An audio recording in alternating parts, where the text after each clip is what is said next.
Welcome to Smoke and Mirrors with Sarah Stark, the podcast that takes you behind the curtain of the dark art of public relations. Let's see who our guest is today. If you're hiding criminal behaviour from your past, running from law enforcement, or have dodged police prosecution on a crime committed, you'd very likely prefer not to cross paths with our next guest.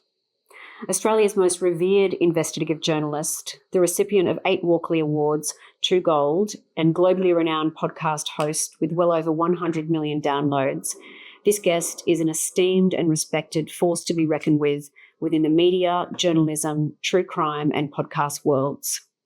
The suspect of his first podcast, The Teacher's Pet, escaped prosecution and 4 police investigations for the murder of his wife in 1982. He lived as a free man in Sydney, Australia for 40 years until Hedley turned his attention to the case in 2018. Chris Dawson, a narcissistic pedophile murderer, is now serving a 24-year prison sentence and will likely die whilst incarcerated. I've had the privilege of knowing Hedley for many years, but have not had the chance to delve into deep discussion about what drives him personally, his career, success, and his formidable thirst for truth and justice. Although a very busy man and in the depth of his newest podcast, Bronwyn, Hedley has graciously offered a couple of hours of his time for this interview. This episode will focus on the trials and tribulations of his journalistic career. The next episode will delve into his transition into true crime, cold case podcasting. Hedley Thomas, an absolute privilege. Welcome to Smoke and Mirrors. Thank you, Sarah. Thank you for the very flattering introduction. It's so thoughtful and kind of you. Oh, it was very well deserved. I didn't know you were such an avid listener yourself until you told me when you came. And oh yeah, absolutely, absolutely. I'll never forget the day that Chris's conviction came in, and I saw your post on Facebook having a beer at a pub. I thought, yeah, that's a beautiful way to celebrate. Yeah, we did have a few beers with Lynn's family that night, and it went on for a while, actually. It wasn't so much a celebration. It was acknowledgement of a lot of effort and a lot of heartache before that point was reached where Chris Dawson was finally prosecuted and convicted for having killed Lynn. Yeah. So it would have been a bit of a relief, a bit of you could take a breath. Enormous relief. Moment. Enormous relief. And I went to have a beer with Lynn's brother Greg and Greg's wife Marilyn, who had been enormous supporters of the podcast. They were 2 of the first people I interviewed for the podcast when I went to their home, and they didn't actually know back then in early 2018 in fact that was late 2017 when I interviewed them. They didn't know what a podcast was. Wow. They'd never listened to one. Yeah. And they asked their daughter, what do you think? We've been approached by Hedley to do this podcast, and he says he wants to make a big investigation from this case. And they were wisely counselled, go for it, do it. Podcasts are going to be the next big thing. Yeah. I didn't know that because I hadn't done one either. Yeah. But I realised that a case like Lynn's, which had so many layers and needed to be pursued in great detail, only a podcast could have done that and had the impact. I couldn't have had that kind of impact with a series of newspaper stories or a book or a documentary. It needed to be a living, breathing, live investigation, which is what The Teacher's Pet became when we started releasing episodes about 6 months after my interviews with Greg and Marilyn and other members of the family. That was actually a question that I had for later on, but we may as well go into that quickly now. I wondered, when you first looked at Lynn's case, was it going to be a series of press stories, and was it your idea to make it a podcast in the beginning, or how did that initially come about? Yeah, well, my connection to Lynn's case is really in 2 stages, and the first stage goes all the way back to 2001. That's when I was still at the Courier Mail in Brisbane, and I was a features writer, and I was wondering what my next weekend read would be. I wanted something I could get my teeth into and to try to get ideas and just escape from the news editor for a while, I went into the library of the newspaper, and that's where all the bound newspapers are kept. All the file copies are put in these files that you can leaf. And it was back in the days when the internet didn't allow you to access any newspaper from any day. We weren't on screens. We were still leafing the pages of newspapers. And I went in there and I was going through the Daily Telegraph from the day before and reading about an inquest that was just wrapping up into the presumed death of a woman called Lynn Dawson. We now, as you know, refer to her as Lynn Sims, Sims being her maiden name before she married her wife-killing husband. But back then in 2001, I was reading this remarkable evidence about this guy, a school teacher, an identical twin who lived at Bayview with his wife Lynn and his two girls, and then became, it was said, infatuated with a schoolgirl. And then his wife Lynn disappears and he marries the schoolgirl, and then he moves to the Gold Coast and goes and teaches at the high school that I went to in Southport. And, I looked at the dates, discovered when he was there, when he arrived, and I knew when I left. I left at the end of 1984 to start a job as the copy boy at the Gold Coast Bulletin. Yeah. He starts at Keba Park State High in the end of January 1985. So we just missed each other by weeks. Wow. But he knew, I knew that he would have known and coached some of my friends who were a year below and some friends who repeated. So there was this other connection. Yeah. And so in 2001, I wrote a really lengthy story about Chris Dawson. There was a Queensland angle because he was teaching in Queensland schools in 2001, having been on the Gold Coast since 1985. And bear in mind, that's 3 years after he's murdered Lynn and disposed of her body. And so back in 2001, when I first looked at it and I went to Sydney and I met the detective and he showed me the case files at DY Police Station because the inquest had concluded, I was just so stunned by what I was reading and struck by the detail and the damage that had been done to other schoolgirls, not just the one who became Chris Dawson's second wife and then she fled for her life and divorced him, but schoolgirls who'd been groomed by Dawson as well as his twin brother and other teachers on the northern beaches. And it just seemed to be this, enormous case that hadn't been properly investigated, hadn't been resolved. The body was still missing and the DPP refused to prosecute. So back in 2001, it was special. I wanted to keep all the files and I wanted to write a book about it because we didn't have podcasts then. And that book was an idea in my mind for several years, but I didn't execute on that. I just kept the files in my house and I had that contact with the family, having interviewed them in 2001 for the stories that I did back then. We did see some action in 2001 from Queensland education authorities because when the revelations from my stories in the Courier Mail came out about what Dawson was said to have done and the fact that he'd had this unlawful relationship with a schoolgirl who became his wife, education authorities in Queensland under the then Premier Anna Bligh were obviously of the view, no, in fact, I think she was the education minister then. They said, look, this isn't right. They launched an investigation and he ended up leaving the all-girls school, can you believe it, that he was teaching at the time. And so we had this history. And then we get to 2017, late 2017, and I decided, okay, this case is still unsolved. Yeah. Lots of people are listening to podcasts. I've been told that podcasts can make a powerful difference. You can delve so much more deeply into cases. I'll have a crack with a podcast. And that's how it started. Yeah. And so News Corp was on board with you doing that from the beginning? Absolutely. Yeah. I was a bit lucky. My very good friend with whom I worked at the Gold Coast Bulletin back in those days, soon after leaving Keba Park, we'd done our cadetships there together. Yeah. And then he would meet my youngest sister while we were sharing a flat in Southport. We lived together, Paul and I. He was the editor-in-chief of The Australian when I was proposing the podcast series. So I had my brother-in-law on side and my boss. Good. Yes, who you know. Beautiful. Yeah. Oh, that's he said, really no, look, this is a interesting. powerful story. I remember it. And in fact, he had done a story on the Dawson twins, but it was a human interest story at the time because as a junior reporter at the Courier Mail, he was asked to do a story on the fact there were so many identical twins at Coomba State High. Oh, wow. There were all these teachers who were twins, but there were a number of students who were twins. It was just an unusual number of twins. So he went down and did this human interest yarn. Totally unrelated.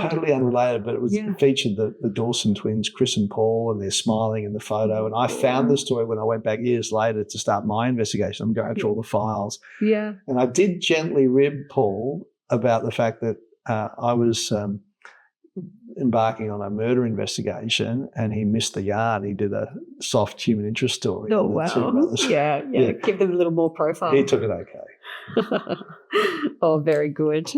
So have you always from the beginning of not just your career but your life had a drive for truth and justice?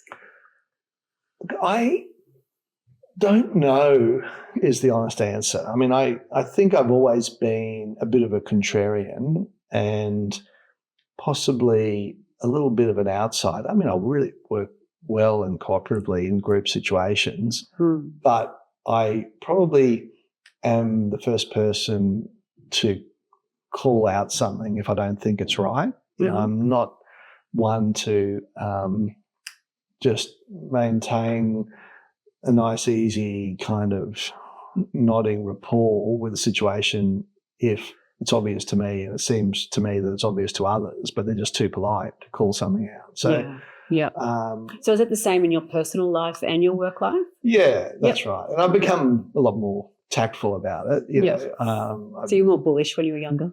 I think I was probably just less sophisticated in the way I'd say, no, that just sounds like complete shit. Yeah. Now I will say, well, look, I understand why you look at it that way, but on the other hand, I think the facts suggest this. So, you know, I'm very much into the factual framework of something leading you to the truth. And I have been, I think, conditioned by reporting on corruption and unsolved crime and murders in Queensland over a number of years. And at an early stage of my career, a very formative stage of my career, we had in Queensland an extraordinary journalistic investigation into police and wider systemic corruption in Queensland. And we discovered to our absolute astonishment that the police were on the take. The highest commissioned officers in the police force, up to the commissioner of police, were completely corrupt. And that was right when I was starting out in journalism, that this revelation was shown to be true.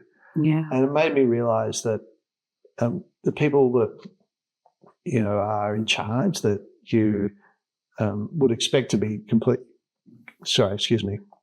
that you would expect to be above that kind of thing, weren't. And it just was important in, I think, shaping my view that we should always ask questions. We shouldn't accept the status quo. It doesn't matter who's saying it. Keep challenging, be the antagonist, you know, be the irritant. Don't believe that what you're being told is always right, and never go along with the groupthink. Yeah. Have you ever thought about being a lawyer?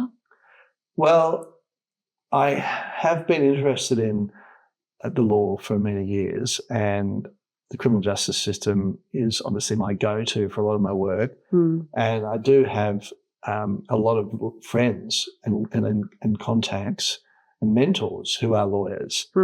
I couldn't be a lawyer myself because, well, I could possibly be a prosecutor. I'm fairly confident that I could never be a defence lawyer because I suspect my clients would give me instructions and tell me things that I thought was just bullshit. And I'd say, no, sorry, I'm not running that. Yeah. That's a lie. It's the exact opposite of what you stand for. Yeah, so I couldn't do that. But I completely believe in the rule of law and the obligation of criminal defence lawyers to do that, because otherwise what do we have? We don't have a system based on law.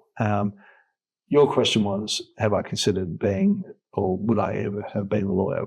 Maybe in another world, but I'm more satisfied, I think, doing this kind of work, because it means I don't have to take instructions from clients or firms or potentially or quite probably guilty people. Yeah. I can make up my own mind, and I have independence and autonomy all the way through that. Yeah. Okay, so what is from the beginning of your career, what has been your inspirations for taking particular cases? Obviously, when you were younger, I imagine you took the cases that were given to you, but now later in your career, I imagine you have quite a bit of freedom around that and will be quite inundated with cases. And let's start with your journalism career. We'll talk about podcasts later, but what is your inspiration for taking a case and really following it to the nth degree? I think that storytelling has always fascinated me, and I have had perhaps a bit of an advantage in identifying in something that might seem a little bit obscure. It could be just a small brief in the newspaper, 2 paragraphs, and seeing how that could be the catalyst, the idea for a much bigger, deeper story or investigation because of its elements. And, my rule of thumb is, does this grip me? Does this interest me? Am I getting a little bit excited about what might lie behind these few facts? Yeah, the story. And if it does, then I'm thinking, well, hopefully it's going to have the same impact on lots of other people. And so I do filter a lot of stories based on what grabs me. And I find that with podcasting, that's really important, because these investigations, the series, the production, all the work that goes into them is incredibly exhausting. It's very grueling. And you've got to believe in it. You've got to believe in the story to give that level of commitment, to put your family and your friends and sometimes even your health on hold while you're going through that. But look, I grew up in a family that loved reading, loved storytelling. My mum was a great writer and storyteller. My dad was a very clinical, careful writer, so he was more likely to leave out the feeling and emotion and focus strictly on facts. He was a military pilot. Mum was more theatrical, so she could tell a better story, and sometimes the facts wouldn't really, matter quite so much. But there was always So you've really got the best of both worlds there. I think so. Yeah. And my dad was a very powerful influence early on. Like he would, I remember, standing in the dining room and the kitchen having a drink after work when I was still a sports reporter at the Gold Coast Bulletin in my late teens, early 20s, and it would have been late teens. And Dad saying, "Pal, do you think you'll end up doing some investigative journalism in the near future or soon, or what's the time frame?" I'm thinking, gosh, Dad, I'm just covering the rugby league local guys. Rugby match. Yeah, I'm still a cadet. I don't know when I'll get a chance to do investigative journalism, but he must have sowed some early seeds there. And he was a stickler for factual detail. Just check and double check, be objective at all times. When I wrote a book about a deadly surgeon in Queensland and the Queensland health system, Dad proofread the manuscript, and he gave lots of very sound advice about tone and, look, can you support this claim? Do you have facts to back that up? It doesn't feel like it is backed up yet, but maybe you've got some, you just haven't referenced them. So, after years of that kind of parenting and advice, and he was a mentoring figure, it makes a difference. Yeah. And so I want to make sure I do these investigations with a lot of detail, but I want to make sure the details are right. Yeah, absolutely. So tell us about the logistics of really diving into an investigation in terms of time. When you're on one story, are you solely on that? Obviously with Bronwyn, the podcasts and Teacher's Pet you would be, but back in the day when you're doing your investigative work for News Corp, when you were on a story such as Patel, was that the only story you were covering? Did you have any resources to assist you in that, or were you expected to also contribute to the news cycle? Yeah, I think from my early 30s, when I returned to Brisbane after 6 years away in Hong Kong, and prior to that I'd worked for a couple of years in London, I was certainly afforded a lot more autonomy. And so I could go out and catch and kill my yarns and have that level of independence. And the stories that I started filing and delivering were making a difference. So then you carve out a little bit more autonomy and there's more trust in you, and that goes on. I didn't have a team or anything like that to help me in those days. And if I said I needed more time and I couldn't do this story until I'd done that story, then that was perfectly fine. I mean, when I was doing those kinds of investigations back then in my early 30s, we're talking quarter of a century ago, newsrooms were fuller. There were many more bums on seats. There was a lot more spend and a lot more people reading the hard copy versions of newspapers. Now there are more people reading the digital versions. And a number of the journalists who I worked with are no longer in the industry.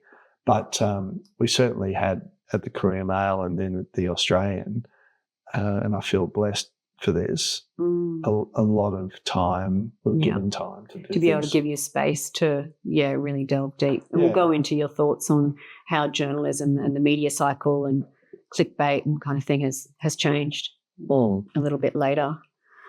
So there must be huge personal gratification in uncovering and exposing the truth in both your press and podcast recording.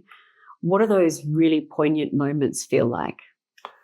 Well, some of them just feel like a cause for great elation and also relief. When you come across a document or an individual with information you know is going to make a significant difference, particularly in an unsolved murder.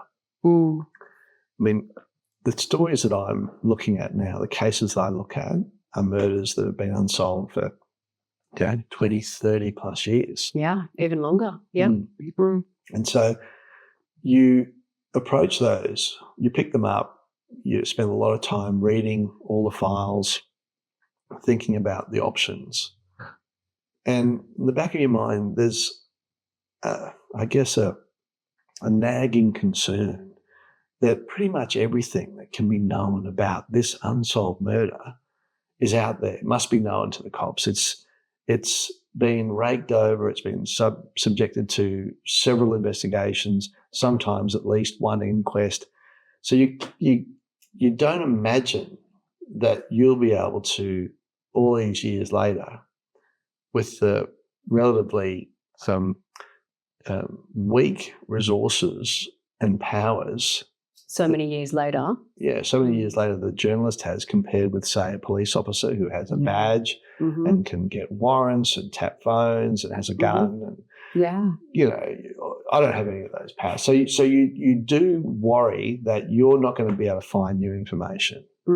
But in every investigation I've done involving these unsolved murders, more details, more evidence that was not known, that didn't come out previously, comes out. And you realise, wow, they are very fertile. That is so apparent in the Bronwyn podcast. It's every week. It is someone new, something new. It is, and maybe it's because it's your second one. You already had leverage and exposure with the first, but the Bronwyn one, it really is very apparent, isn't it? Everyone just comes out of the woodwork. And and even her family members.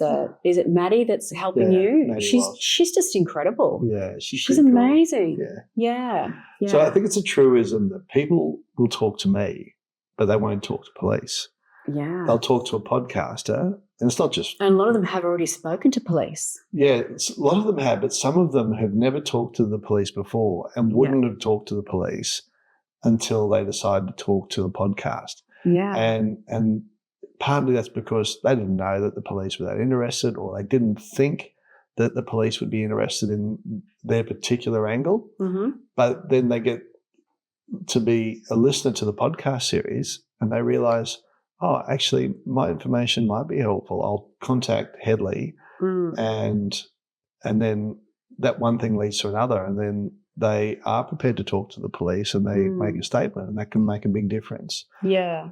Maybe also it's a fact of not understanding the power of that kind of information in a circumstantial case too. So it takes all of the threads of the golden rope. Yes. All of the strings of the golden rope that add up to really, convict that kind of investigation when there's no body and no weapon. Yes. So going back to your journalistic career, I understand that you have been in quite a bit of danger over the years, from various people that you may have been investigating, to the point where your house has been shot at. Yes. Can you tell us about that scenario and what led to that, and then what happened at the time, and did that change you? Did that change your outlook on what you were doing, or did it make you be more fearful? Yeah, sure. So it was late October 2002, and we were at home and our children were very young, so we're going back 22 years. So my son, I think, was about 3.5, and our daughter was actually, our son would have been not quite 4, and our daughter was 18 months. And there were 4 bullets fired from an unknown gunman who must have been standing on our driveway firing at the house, which is pretty close to the driveway. One of the bullets went through the bedroom window where Ruth and I were in bed. It was 10:30 at night, and you can see in the press photography the bullet hole directly above Ruth's pillow. So it was pretty close. And we were stunned. At first we didn't know that we'd been shot at. We thought that something had fallen onto the house, like a tree, because there was some really strong winds at the time. And our neighbours told us what had happened. And I rang 000, and police came, and the media came, and it became just quite very stressful in a short period of time. We didn't know who was behind this. I've been working on a number of different stories over the previous months. There'd been some threats made and attempted intimidation of me, but we just could not have imagined that it would lead to someone firing 4 bullets at the house. As we took some time away. We just wanted to get away from the media and the whole scene. We didn't know whether we wanted to live back in the house. We were just in a very difficult position. So we went to Tasmania for a few weeks. And then we resolved while down there that we did want to go back to our home. We'd only been living in it for, by then, 3 years after returning from Hong Kong. We loved this place. We wanted to raise our children there. So we went back and fixed up the bullet holes and tried to sort of get things back on track. It was difficult, though, because I definitely didn't appreciate then what I have come to appreciate, that I had some a stress disorder arising from it, and it would affect me in different ways, particularly when I went back to work and somebody asked me about the shooting. It would cause me to just start to involuntarily stream tears. It was just this response in my brain that would just be flooded with chemicals that led to, me just having this kind of little, sadness moment every time it got raised. And that happened for years afterwards. Doesn't happen 9 times out of 10 now. So it's always touch and go. I was wondering whether it was going to happen before, but it didn't. Yeah. And then we just got counselling and worked through it, and took some time, and I had a lot of anger about what had happened. I felt, well, my children, my wife's at risk. I can't protect my own family. Am I suited to this job? Is this job suited to me? Should I do something else? Well, again, we decided that we didn't want to succumb or yield to that kind of threatening behaviour. We wanted to just push through, and we felt that our health would be better if we did keep staring it down and working through it. And so we did. We stayed in the house for the next 20 years, and I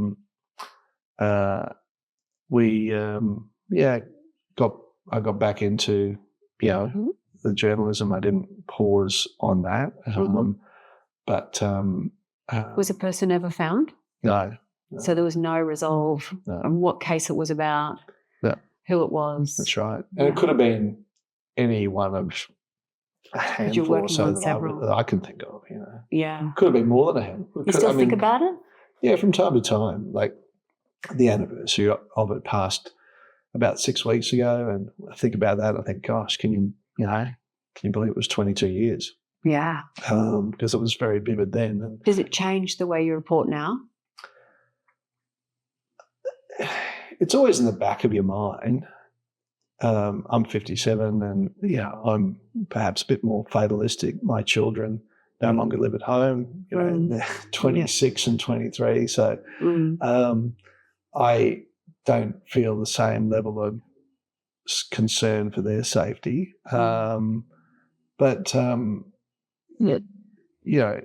there's always, I suppose, for all of us, more so for someone who does investigative journalism and involving unsolved murders, but for all of us, there's a level of risk in the work we do. You can come across that nutter, that psychopath, that angry, unhinged individual who could take things into his or her hands and inflict some,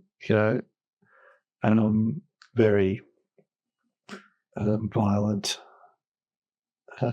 judgment upon you. But I don't think you can live your life with fear, concern with that. You have to just get on with it. We're all findable. Do you know what I mean?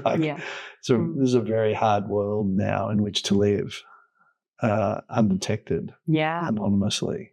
We had a short conversation about, I asked you that on the phone a couple of weeks ago, about your current podcast. And, we know that John Winfield is just living down at Lennox and surfing every day. And, this podcast is going on in the background. It must be the strangest thing. You are connected to him energetically in a lot of ways. Do you concern yourself around that kind of thing, around him? Obviously, anyone that, he may be a little unhinged. We don't know. We don't. No. I try to put myself in the shoes of people who may be under scrutiny in one of my podcast investigations. And, I should emphasise that John Winfield has denied wrongdoing. He's never been charged with anything. Yep. I don't have any 100% certainty of him having done what he's accused by police of having done. So clearly the podcast series has unveiled a lot of evidence that points to him having killed his wife, Bronwyn. But I also think it would be profoundly stupid of someone who's under scrutiny to take action against a journalist or a police officer who's investigating him or her. Yeah. Because if it didn't look like they'd done something before, it might after something like that. And, an act of violence against a journalist or a police officer is going to get a lot of attention. Very true. Okay, so we'll segue a bit. You've obviously had a huge amount of success. Yep.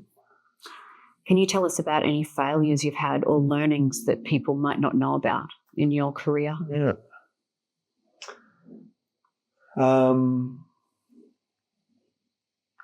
Well, there must have been a number of failings, but I probably have tried to push those to the back of my mind. As we do. Yeah. What I failings? don't do that. What failings? Not me. Yeah. Let me think. Look, I haven't had any expensive failings. By that I mean cases which I've got very badly wrong and been sued over and seen the newspaper or my employer have to pay a lot of money to the person who's wrong. That hasn't happened in my career. Touch wood, it won't happen. Yep. But I'm sure I have made some, complete hashes of interviews that, particularly in my early years at the Courier Mail, when I was in my early 20s, and I'd left the Gold Coast Bulletin. The frontal lobe was only just forming then. I don't even think mine was forming, because I can recall one of the jobs we used to do on a Sunday, and the younger journos were all rostered on Sundays because the grown-ups had young families and were entitled to spend those days with their children. So, you'd be rostered on from 10 till 6:30 p.m.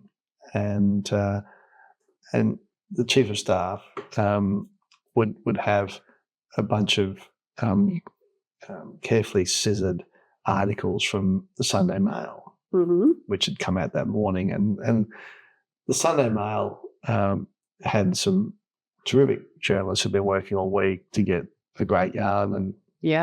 And some of those great yarns they had were from senior politicians who had unveiled new policy or proposal or had given an interview which led to, the page 1 splash or page 3 lead in the Sunday Mail or whatever. These articles would come out and then you'd be asked to follow them up. And the suggestion from the Chief of Staff would be, look, can you ring the Premier?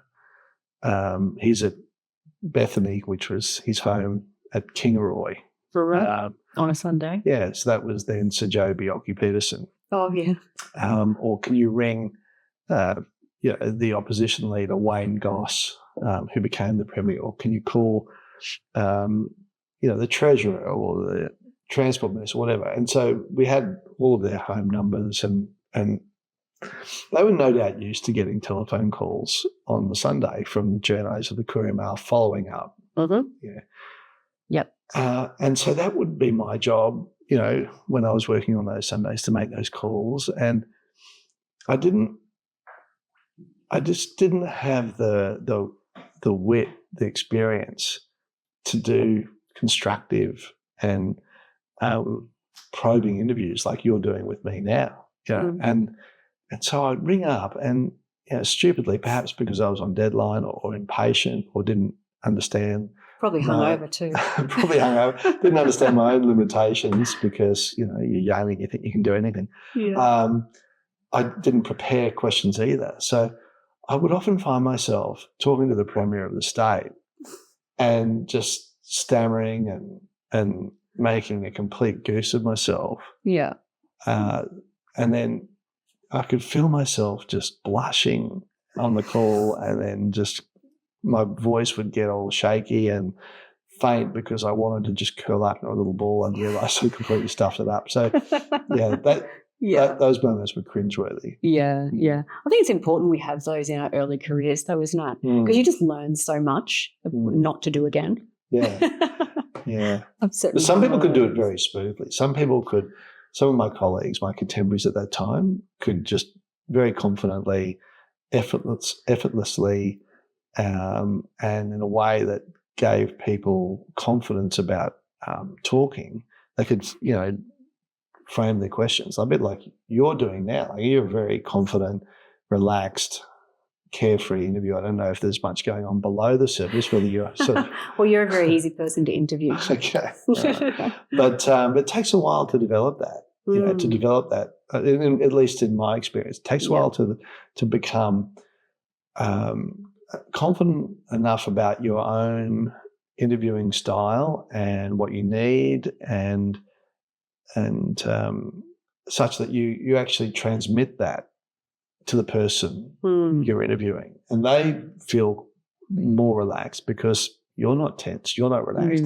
In my experience, if you're an uptight, tense interviewer, you're going to get an uptight, tense interview. Yeah, very true. I think it's harder than I certainly realised. When I started doing this, it's not something that I thought would be that difficult. Yeah. But then, especially when the camera's on, and we had this discussion yesterday, it just makes it so much more difficult. Yeah. But it is more difficult. The cameras are great mood killers of interviews. I agree. I hate them. So, what are your thoughts of journalism today in regard to the clickbait era, the 24-hour news cycle and understaffed newsrooms? Could you be a journalist today in the same way if you didn't have the esteem that you have now in the industry? Would you choose to go into journalism? What are your thoughts on that, all that the pressure that journos are under? I'm fairly confident I'd still choose to go into journalism, and I look at colleagues of mine who are, of my era, who are not doing podcasts full time like I am, but who are still making a great difference. And people like David Murray, who is a crime writer for the Australian, and has a wide brief and still does great reporting. It does. The Australian is really set apart from, isn't it? The Australian, the Finn. It's almost their newspapers. That are still very, very widely respected. Yeah, I do acknowledge that we were spoiled, and I came through as a journalist in a golden era. Yeah, we probably all think we had the golden era of our careers, and then it went downhill after we left. I think it changed fundamentally with the advent of the internet and the gradual drying up of display and classified advertising. It made an enormous difference to the financial models of newspapers, and of course, we've seen throughout the world the failure of possibly thousands of newspapers that used to service small communities, small towns, and that's a great shame.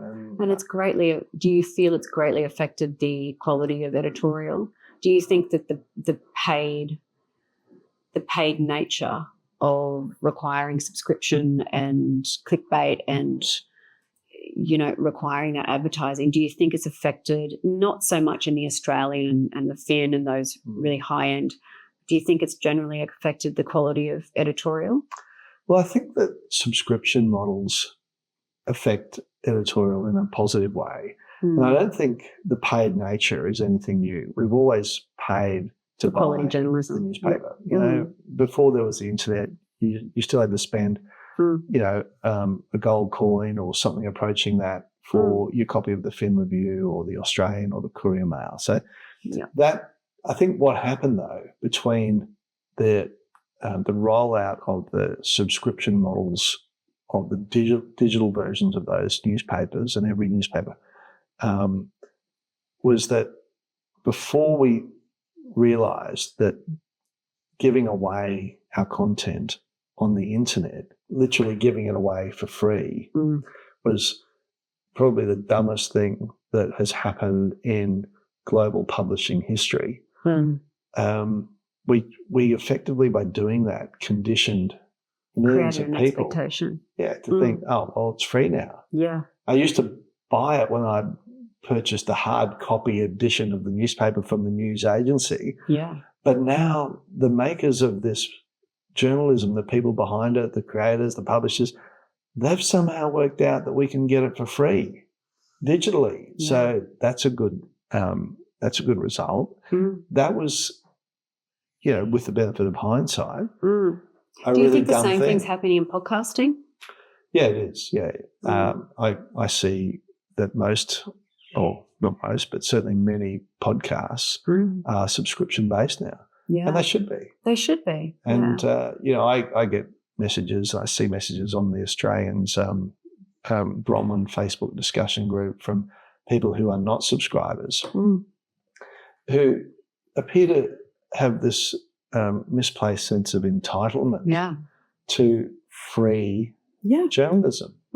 And you just step back and think, it's strange. Do you work for free? Yeah. Yeah. Do you actually go to an office and spend 50, 70, 80 hours a week in that office and then say, don't pay me. I don't need to get paid. I don't need to cover any bills. With 40 years experience. And you wouldn't go to a doctor or a surgeon and go, when did you last work in the Woolworths and just clear the shelves of groceries and say, well, I needed this, so I'm walking out with it. But it's a real misconnect there, isn't it? Yeah. And it's like you said, it's strange because it's been created by the industry itself, hasn't it? And probably what is happening with podcasting is what happened with newspapers when they were working out the best way to transition from the traditional print edition that people paid for to the digital version. They needed to get people create habits comfortable with digital. How could you make them comfortable with digital if you told them they had to pay for it at the same time? So give it to them for free for a while and hopefully get them connected to it so that they'll then want to pay for it. But once you've given away your content, people think that it should always be worthless. Yeah. And it's not worthless. It's very valuable. Yeah, yeah. And I can see that having, the same issue with podcasting because there's such a massive free element there that having to pay is going to it'd be interesting transition. But it has created a generation of podcast listeners. Yes. Hasn't it? And it's done its job there. And I know I've never worked harder in my career than on your podcasts. Yeah. More hours. More hours, more commitment, effort. Yeah. There's never been more risk in terms of legal risk and other risk. I mean, we're talking about unsolved murders. There's not a more serious crime in the criminal code. And they're unsolved. It's not as if we're rehashing an old case. So, if anything is worth funding, when we have great Australian debates about our concerns over domestic crime, domestic violence, crimes against women, then people should get behind this because it makes a difference, and we know it does. Yeah, yeah, it's actually making a difference. Yeah. So, doggy wants to come in. Molly feels like she's not allowed to come in. Molly, in your bed. Come on. She's very well trained. Yeah, she's pretty good. She's a cross between a black lab and German Shepherd. Oh, really? Yeah. Oh, the German Shepherd. Yes, she's just gorgeous. Yeah. She's beautiful. So you've had a short stint in comms. Yes. Tell us about that. When, where, how, why? How did you find it? So at the end of 2007, I won a Gold Walkley Award. Oh, really? Yeah. Along with, did you put them up with the rest of them somewhere? Where are they? I'd like to see them, actually. No, they're hidden away. I need a photo before I leave. Yeah, they're not on display. You wouldn't know I'm a journalist if you just came in there. No, I thought they'd be on display, like Golden Globes or... That sounds a little bit bold. So I won a Gold Walkley at the end of 2007 for a series of stories about Dr. Muhammad Hanif and how he was being stitched up by the Australian Federal Police and the then Howard government. Yeah. They were purporting to the Australian public that he was a terrorist, and it was a complete rubbish claim. And we got to the bottom of that. And So you played defence journalist in that case? Yes. Yeah. I was saying, no, the rest of the media and the federal police and the federal government are stitching up an innocent man for possibly political reasons. Not the media. That media was just taking easy leaks from the cops. But it was a very risky story, a very risky strategy for me to take. I went a long way out on a limb, but I knew I had the factual information and the contacts and the confidential documentation to prove ultimately what I was reporting. And for that, and we were vindicated, and the government apologised, and the federal police apologised, and it all went away, and they ended up having to run a public inquiry into how they'd so badly stuffed this up. Wow. But I got this very prestigious prize, journalism prize, and at the same time I was being offered a job by a friend called Richard Coddy, and he was running a coal seam gas company called Queensland Gas, and it was then a very... Sure, my brothers worked there. All right. Yeah. It was a pretty modest company then. Yeah. But Richard had, very charismatic and persuasive bearing. And he said, well, you've won a gold Walkley and it doesn't get any better, so you might as well get Where out can you the go top. from here? You've hit the glass ceiling. Come and work in the corporate sphere for a while and see how you like it. And I'll pay you more than you can earn as a journalist. So he was true to his word, and I went across and started in early 2008. It was a bit of a surprise to a number of my colleagues because you don't. It's very unusual to win journalism's highest honour and then cross to the dark side weeks later. So that was probably a little bit shocking to a number of my friends. I sort of felt like I'd probably peaked and that there'd be all these expectations on me as a journalist from there on, and I wouldn't be able to meet them. So better if I just slip away. Go and see what the dark side's like. And try that. It's a really interesting industry to be in comms for. Yeah, it was great. I loved it. How did you find it? I really enjoyed it. Yeah? So did you have to pitch press releases to journalists? Yeah. But I did it in a very targeted way. And my role was also around brand and investor relations. So it was, director of communications, as well as those other things. And we were growing Queensland Gas Company, QGC, at a time when there was an understanding that gas was the necessary transition fuel between coal and renewables. So it was, this bridging fuel.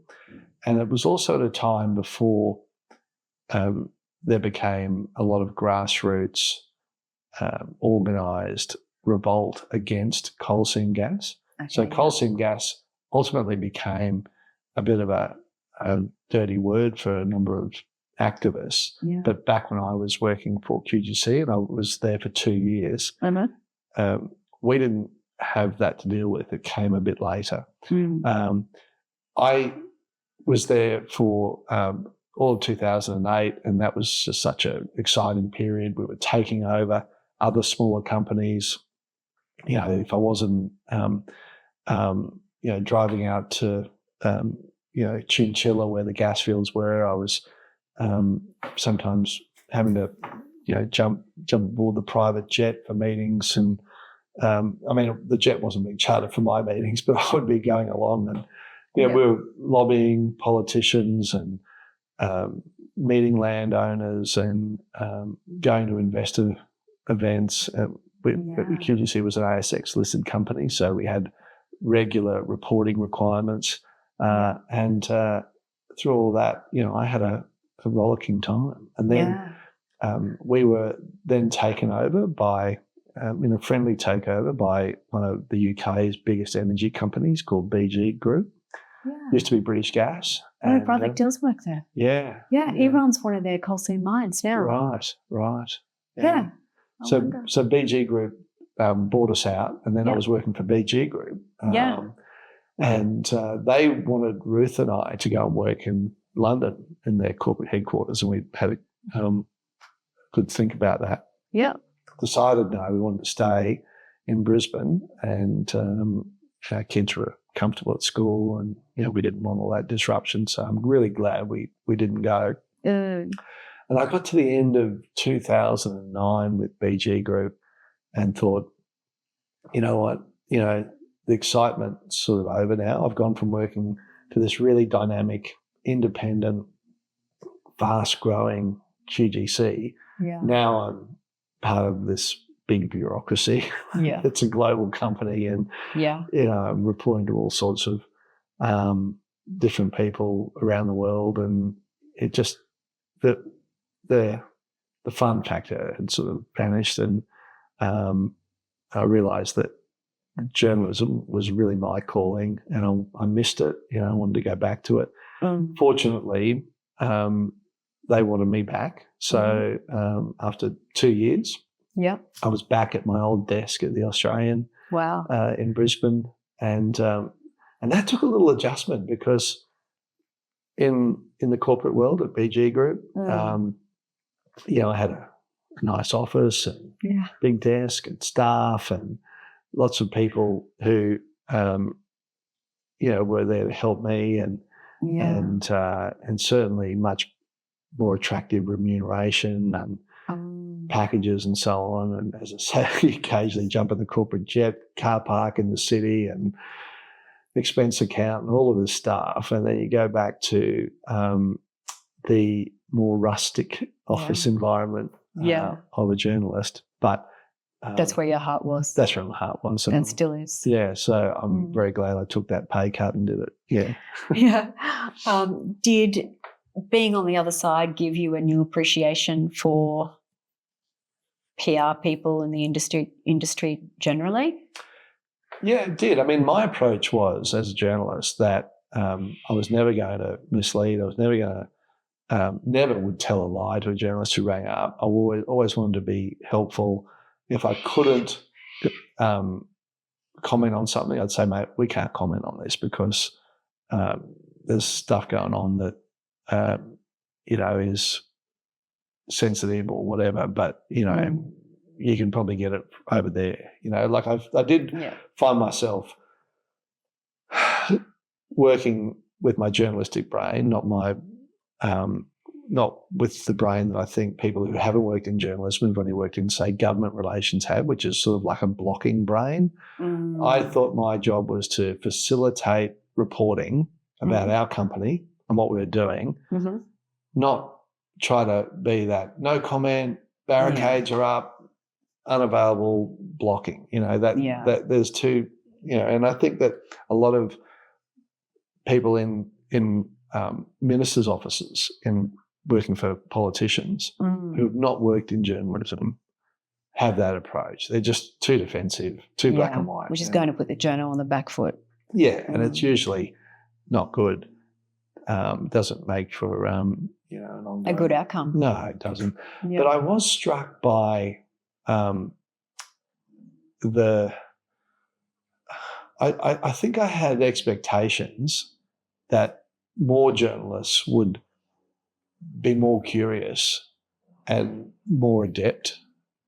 And I was at times thinking, wow, there's a trail of breadcrumbs. How come they haven't followed them? It's not my job to lead them to a story that could be a bad news story for us. But I thought that sometimes they would do that bad news story that was perfectly legitimate by following a few of the breadcrumbs that have been laid out by recent events or announcements or whatever.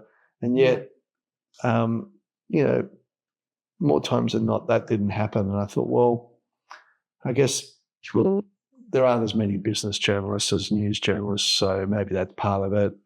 There are hundreds and hundreds of companies listed on the Australian Stock Exchange. Which one to cover? How do you, so there were many excuses, but I guess I thought it must be for a lot of in-house communications people not that hard to actually be a PR, because there aren't too many journalists who are trying to sort of peek inside. No. It tends to be if one journo has peeked inside, then you're on their radar. And so then you have to be very cautious of that. Right. But if you're not on the radar, you don't tend to get on the radar very easily. Yeah. Okay. So what's your overall, have you had much experience with this being a PR podcast? Have you had much experience in your career dealing with PR people outside of government? Yes. And what's your view on? Do you want me to give you the pet peeves? I want a whole list. Okay, here are some pet peeves. Yeah. For the last 6 years, anyone who Googles what I do could see that I really focus on one thing, which is murder investigations, unsolved Australian women and their podcasts. Yeah. I get dozens of emails a week from public relations so-called professionals pitching, whiskies, cruises, clothing, just so much completely unrelated content. And it's got nothing to do with what my target zone is. So I just think, are you that lazy? You've just got a mailing list of journalists and you're charging your client to just spam the hell out of your mailing list and annoying. You're actually aggravating us by doing that. Why don't you just properly target a very small number of journalists who have shown from their work output that they're specialising in cruises, what you're writing whiskey about, or clothing? Like it's not that hard. No. But instead, I suspect they're just very lazily trundling this stuff out, and it's a numbers game, and they just think we might get a hit. Well, they're never going to get a hit. That just annoys the hell out of me because I have to try and block them, unsubscribe. I don't even know how I get on their subscription list. Yeah. So that's one pet peeve. Okay. Next. Used to be a very significant pet peeve for me as a much younger journalist when email came in, and whereas once I would be able to ring a company or a minister's office, talk to the media, the comms advisor, explain what I was ringing about, and then ask to talk to, the CEO or the operations head or the minister. Right? Yeah. Now, the public relations professionals see their job as making you a stenographer, so you have to actually put it all in writing, and then they're not intending to ever put you on the phone, or rarely put you on the phone to their boss, because I think they see that as like risk territory. It's an uncontrolled interview. It's like live, it could be recorded. They want to give back written responses to your written questions. So that annoys the hell out of me.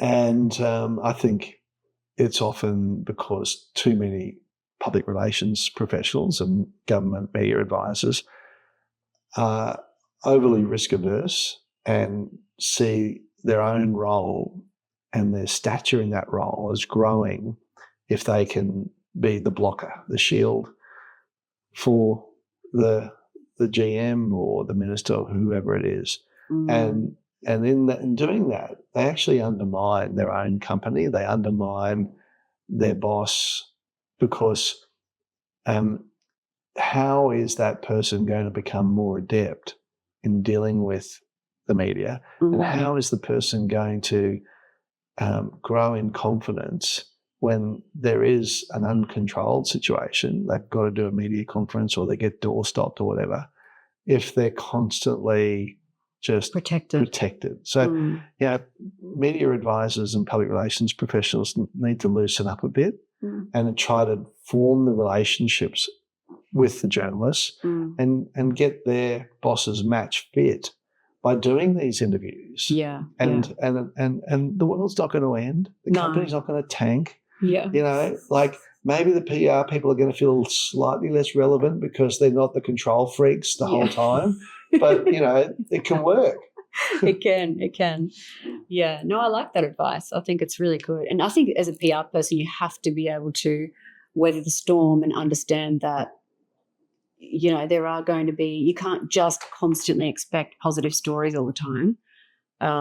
You have to, you know, journalists are there to tell both sides and they're going to get to the truth no matter what. Even in those crisis management situations, I think it's really important for the PR person to, and I've said this on other episodes, that to be really honest with the journo and say, look, this is yes, you're correct, this is happening.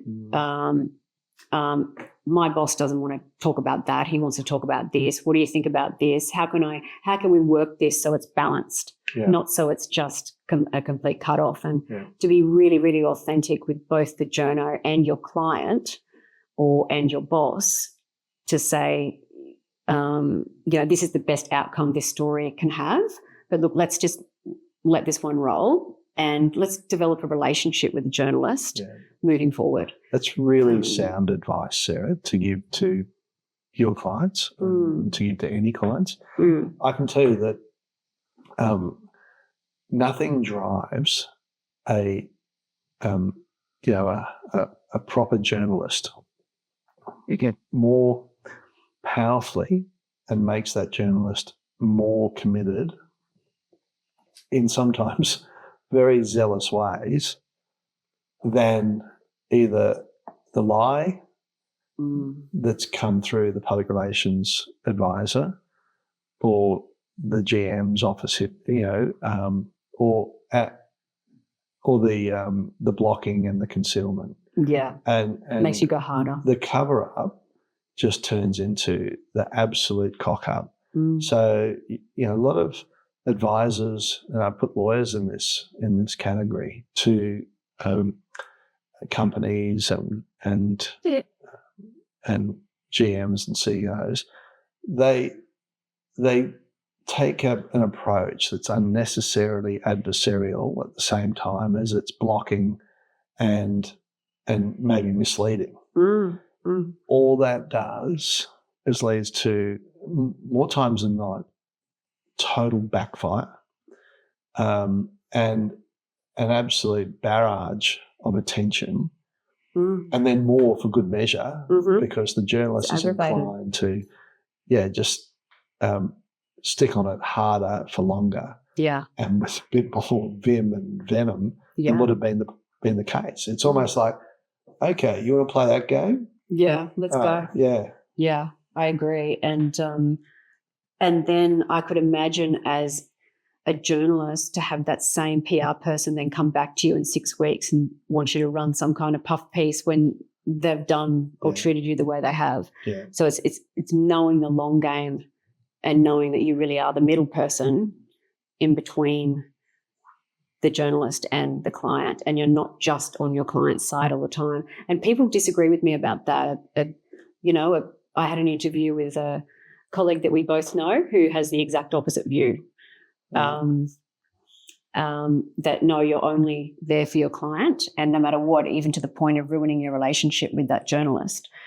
It's an interesting topic. Everyone has different perspectives. I think ownership of a mistake, whether you're a journalist or a company CEO or a premier, prime minister, whatever, early ownership of an error, of a mistake, of a cock up means it goes away faster.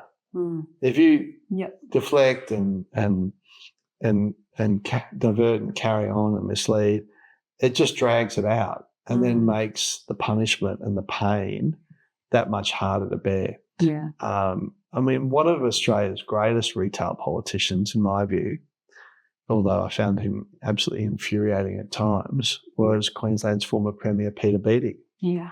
Now, Peter Beattie had it down pat. Yeah. Something would blow up, some stuff up, some, terrible failure by part of his government. And Beattie would have a press conference almost immediately. Yeah. And then either at that press conference or soon after, maybe the afternoon media conference that he called, or the one the next day, he'd announce the public inquiry. Yeah. And he'd go from being the guy who, would have been blamed for the cover up and for being the owner of this awful situation to suddenly looking like, he was solving it. He was out in front. He was leading, and he'd give a kicking to his own people in the process and say, well, this is a cock up and I'm not happy about it. I'm going to get this fixed. Yeah. My predecessors, they wouldn't have done anything about this. They would have tried to cover it up. I'm not going to do that. I'm going to get out in front, and he would make a virtue of it. Now, that's what should be happening. Yeah. And it's also authentic that, you've said, yes, I've done something wrong. I'll fix it. No one's perfect. You neutralise the problem and then look like the good person. Yeah, for very clever. Owning it and promising transparency and a proper outcome. Yeah. But too many companies, they just think they're so clever by spinning and hiding and coming up with cute language. Yeah. Good journalists, they see straight through the bullshit language, the legalese, the carefully crafted sentence that doesn't quite acknowledge what's happened but isn't completely untrue. Like we see that. We know what you're doing. Don't do it. You're just making fools of yourself. Yeah. I couldn't I don't agree mean more. you. I don't mean President Company. No. All right. Well, look, I think we've gone into a lot of your journalism career and that was our first episode. So we'll take a bit of a break, and it's just such a privilege to talk to you. Thank you. And next episode we'll talk all things podcasts. Okay. And your most recent career. Okay, great. Okay. Nice. Thank you for joining us for this episode of Smoke and Mirrors. It takes a village to pull a professional podcast together. If you found value in today's episode, myself and the team would much appreciate your support via a like or comment for the episode, a quick subscribe to the series, or sharing the content with others who may find the discussions of interest. I'd like to thank my range of incredible guests, the production team at Focal Media. Without their talent and support, this podcast would not be possible.